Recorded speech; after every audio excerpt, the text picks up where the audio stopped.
Presentato ieri sera al Giardino della Colimbetra il libro del noto giornalista Rai Marco Frittella, L'oro d'Italia, dall'abbandono alla rinascita, un viaggio nel paese che riscopre i suoi tesori e la sua anima. Il giornalista Frittella è stato intervistato dal collega Stelio Zaccaria. Alla discussione sono intervenuti tra gli altri anche il direttore del Parco della Valle, Roberto Sciarratta. La parola al direttore Sciarratta sulla gestione pubblico-privata. Buonasera a tutti. Devo dire, noi siamo stati un po' più fortunati, non abbiamo trovato un disastro, ma abbiamo trovato una legge, come se ne parlava poco fa, che ha cambiato l'indirizzo, una legge innovativa.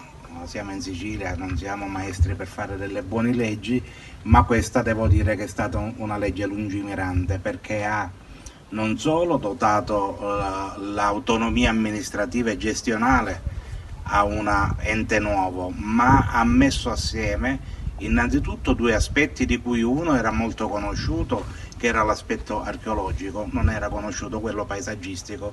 Il nostro è un parco archeologico e paesaggistico, e due, partendo dalla conservazione e assegnando al parco e non alle soprintendenze alla tutela, e ha messo all'interno dei primi articoli la valorizzazione, la possibilità di realizzare nuovi percorsi, di avere una visione diversa dalla contemporanea di quel tempo fruizione della Valle dei Templi. Quindi questo ha cambiato, è stato una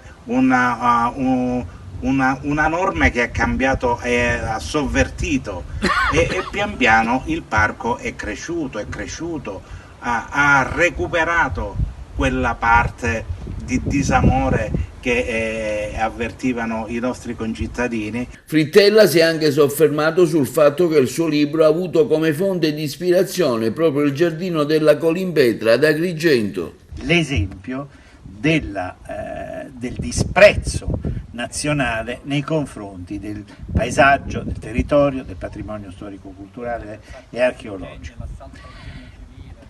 Cioè, voglio dire, è un simbolo negativo di livello internazionale, no?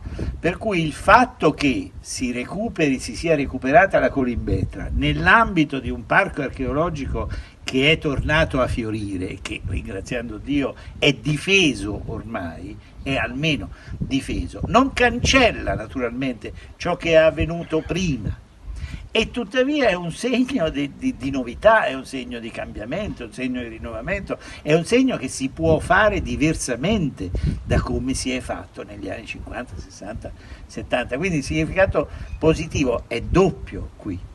Sono doppiamente contento di essere qui stasera perché il capitolo della Colimbetra è stato il primo che io ho scritto, perché la visita qui, non nell'ordine dell'indice, ma è il primo che ho scritto, perché venire qui mi ha dato la spinta a scrivere il libro. Il libro, diciamo, che si è mosso perché sono venuto qua, e questa è la verità. Sì.